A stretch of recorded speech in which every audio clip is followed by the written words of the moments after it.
Бүгүндөн тарта борбордук жана кечи базарларда малдын эти 315 сомдон сатыла баштады. Монополияга каршы агенттиги сатуучулар аркыл баада сатпасын деп, ар бир сатуучуга бааны коюп берди.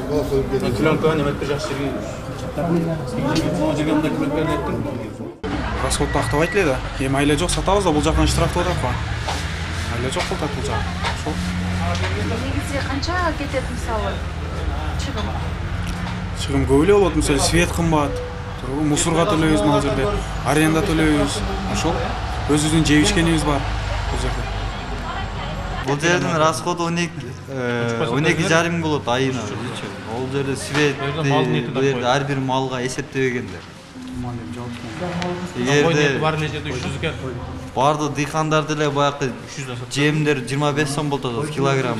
Эсептесеңиз ошондо 1 тоннага семирет мал. Ошондо дыйкандар актабайт бар. Азыр эми кандай болот? Азыр эми штраф салышы мүмкүн, бирок сатса болот бул тем. Бирок бар дыйкандар актабайт да, бар орто жол деле элдерге кыйын болот. Бизде бул өткөндө болсо деле эл эмне болсо ошо да карындашым.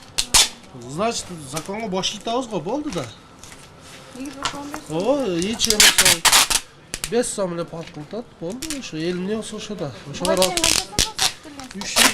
320 сатканбыз, 310, 280 да сатканбыз аркылда. 300-305 чыгат тамам. Анан 10 сомдон 5 сомдон кошуп сатып атат. Айрым сатуучулар жергиликтүү бийлик коюп берген баасына макул болсо, кээ бирлери кеткен чыгымды актабайт деп нааразы. Бирок керектөөчүлөр үчүн 315 сомда кымбат. Кымбатыраак. Мал мисал мал базарларда. Булар башка кымбат сатты. Алдыны кадай жакшы. Бадус кишинин 300 сом астында таза кыйын. Канча адамдар таба албайт. Эттин баасы 3 айдан бери 330 сомдон сатылып жаткан. Эл тарабынан да нааразычылыктар көп болуп, монополияга каршы агенттиги мониторинг жүргүзүп, бардык чыгымдарды эсептеп чыккан. Анда 1 килограмм эттин баасы 311 сомдун тегерегинде бааланган. Мындан улам Ош шаардык мэриясы 2 февраль күнү касапчылар менен биргеликте жыйын өткөрүп, туруктуу бааны коюп берген. Анализ кылып чыктык, мал базарга, эки мал базарга чыгып, керек болсо ушу буканы алып сатып, алып, сойдуруп, мантип биз анализдердин калькуляциясын чыгарганбыз. Ошондо 300 сом, 298 сом, 90 ушундай 98 тыйынга түшкөндө малдын этичи.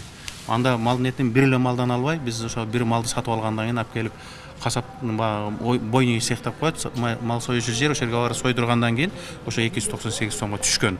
Эми ошол түшкөн чыгашаларды алып келип туруп, баягы жол киресин, электр энергиясын, патенти, налоговыйдан берген чыгашалардын баарын кошуп чыккандан кийинки чыгашасы бул 310 сомго түшкөн. 311 сом болгондо.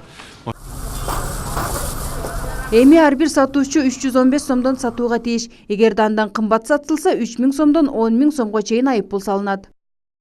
Буга эскертип атам, мына эми 315тен бүгүндөн баштап 315тен могу жерге клиентка салып, көрүнүктүү жерге могу жерге илгилей деп атам мындай. Анан эртең кокустан контроль текшерүү келсе 315тен жок болуп, илинбей баа жок болсо административдик айып салынат 3000ден ары. Анан бул 315тен жогору сатып алып таразадан кармалып калса, анда 10.000ден ары кетет быстро. Завышение цен деп. Бирок айрым касапчылар монополияга каршы агенттиги изилдеп чыккан баадан сырткары да ар бир мал үчүн ветеринарга 200 сомдон бере тургандыгын айтышты. Бирок камерага айтуудан баш тартышты. Ошондо ар бир малга 200дөн бересизби? Ар бир малга 200дөн берет. Мен эмес, бардык касаптардан сураңыз. Ошо сиз ар бир малга 200дөн бересиздер, 200 сом, 150 сомдон акча алат ачы. Аренда 10.000, патент 2.500, ошо. Аны ветврачка беребиз ошо. Чыгымыбыз. Биздин. Ошо ветврачка акчаңа ошо 5-6 адам, 7 адам жазылачы мага. Ака 5-нчи жөнүндө коюптур. Ал эми ветеринардык жана фитосанитардык көзөмөлдөө кызматы касапчылардын сөзүн телефон аркылуу төгүндөдү. Малды текшерүү үчүн айлык алабыз, 200 сомдон алат дегени жалган дейт. Жок, кыздар, булар эски неме боюнча айтып атат. Башталынчу.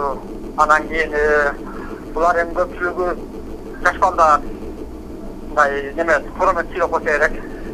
Өздөрүн аксаган үчүн кече бир күн чогулушка барганда макул болушту да. Жалпы мэрияда чогулушту айтылбады буларгачы. Не болду, катнашып алчу. Бизге айлык төлөнөт карындаш. Касапчыларга айтканда биз көз каранды, жок. Белгилей кетсек, жыл башында Ош шаарынын мэрі Айтмамат Кадырбаев шаар аймагында эт кымбат сатылып жаткандыгын айтып, тийиштүү жетекчилер менен жыйын өткөргөн. Бул күндөрү райондордо эттин килограммы 300 сом 280 сомдон сатылууда. Фероза Ашымбаева, Айбек Үсөнұлы, жаңылыктар.